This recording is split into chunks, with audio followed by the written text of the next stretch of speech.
party executives, people of the Bongo constituency, I want to thank you very much for this program and to assure you that we've listened to everything that you have said. Our young lady Beatrice in the corner there has a laptop. Everything you said, she has captured it, and we're going to take it back and we'll look through and we'll take out the most important things that you have said. We have been to other regions. We've spoken to youths, we've spoken to women, we've spoken to teachers, traditional rulers, nurses, doctors. And so, of course, you'll understand that some of the things that you say are the same that other people have said in other places. So when we go, we'll sift through and then we'll pick out the important issues and we will use it to produce our manifesto. Even if you don't see it in the manifesto, because not everything can go in the manifesto, we'll use it for our policy as soon as we come into office, come 7th January 2025. And so I'm not going to comment on everything you said, but I'll pick a few of the issues that have been raised and I'll just make a statement on them. NDC always governs for all Ghanaians because we believe that Ghana belongs to all of us. And so all Ghanaians must have equal opportunity. Unfortunately, anytime our colleagues, MPP, come into office, they govern for only their people and their party. And so, for instance, when NDC was in office, the youth employment program was open to all Ghanaian youth. Unfortunately, over the last 8 years, if you belong to NDC or any other party, you are not a member of the MPP, you are not selected to participate in the youth employment program. When we come, we'll change that so that everybody has an equal opportunity to take part. I've announced that we're going to decentralize recruitment into the security services. So when we're going to, anytime we're going to recruit, we will bring the recruiters to every region so that everybody can get the opportunity to be recruited into the service. Currently, the MPP administration is recruiting silently. They don't even advertise it. And before you see, people have gone for training. They are taking their chairman's children, their party executives' children, and the rest of Ghanaians are not Ghanaian enough. And so they don't have the opportunity to be part of it. When we come, we'll change that. We'll decentralize the recruitment so that the recruiting teams will come region by region and will select young people from all the regions. Farming, I've been talking about farming the whole day.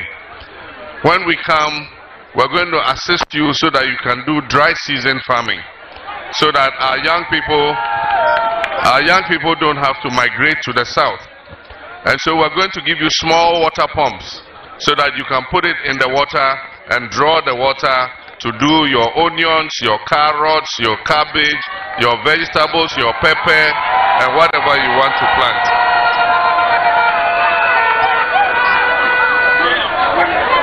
Women are important in everything we do.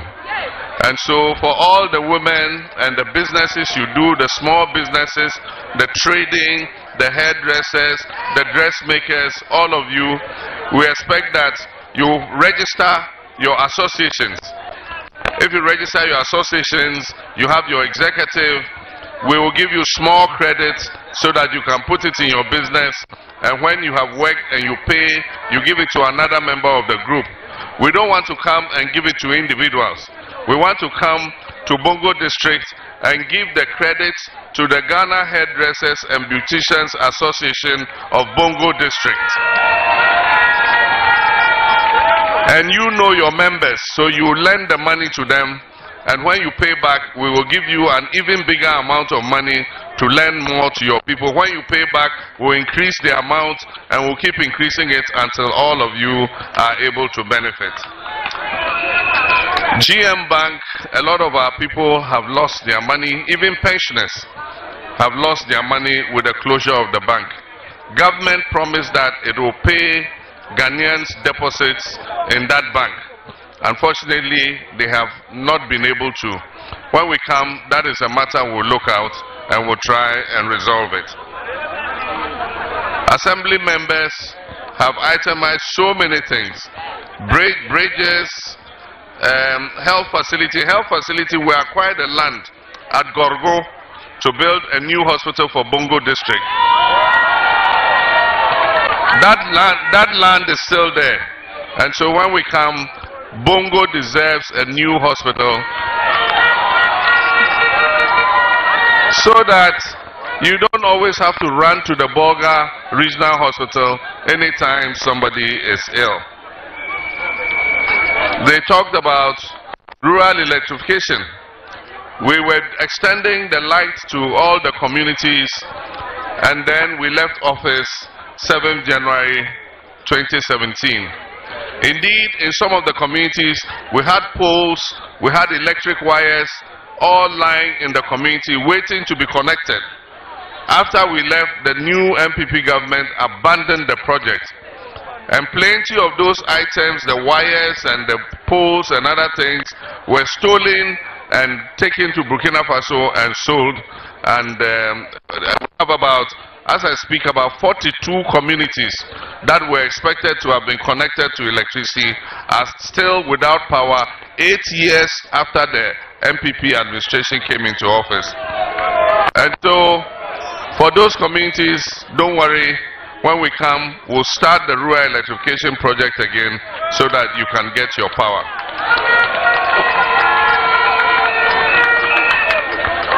We started the Bolga Bongo Road, and the whole road was supposed to be Bolga Bongo Namu. We got to Bongo, and then we left office. Since we left office, the portion to Namu, which is just about 15 kilometers, has been abandoned. Don't worry, when we come back, we'll continue the road from Bongo to Namu so that we can empower you in your economic activity. Traditional authorities have spoken about a tertiary institution. You have several SHSs here, but you don't have a tertiary institution. And so when the children finish SHS, they have to move out of Bongo to somewhere if they have to go for tertiary education. It is something that we'll look at and see what kind of tertiary educational institution we can place here. We will absorb the technical school so that government will put support in it and improve the infrastructure so that our kids who are not able to continue into tertiary education can go to technical school and learn a trade and come back and be useful to our society. We will also look at especially the bridge at Akondo, because I know that people have their farms on the other side, and sometimes when they go to farm in the morning and it rains, it cuts them off. And if they try to cross, people have lost their lives. And so we'll prioritize that bridge especially so that our people can go freely to their farms and come back. My brothers and sisters, 7th December 2024, we're going to vote. And I want to thank the people of Bongo. You have always stood by us, and we appreciate it. And that is why anytime we come into government, we make sure that when we are sharing the national cake, you get your fair share.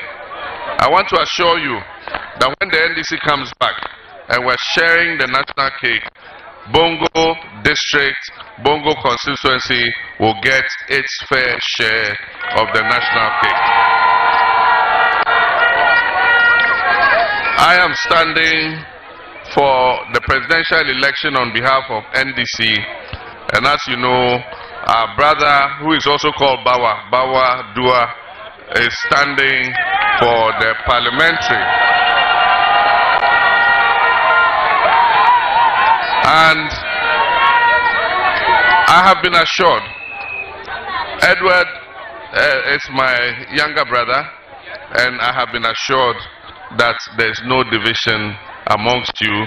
He's going to support his brother, and we're going to retain this seat.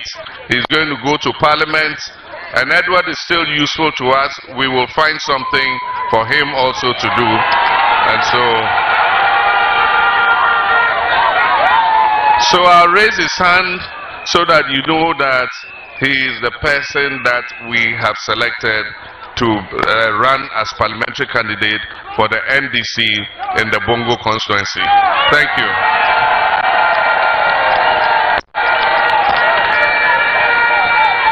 Thank you very much, and God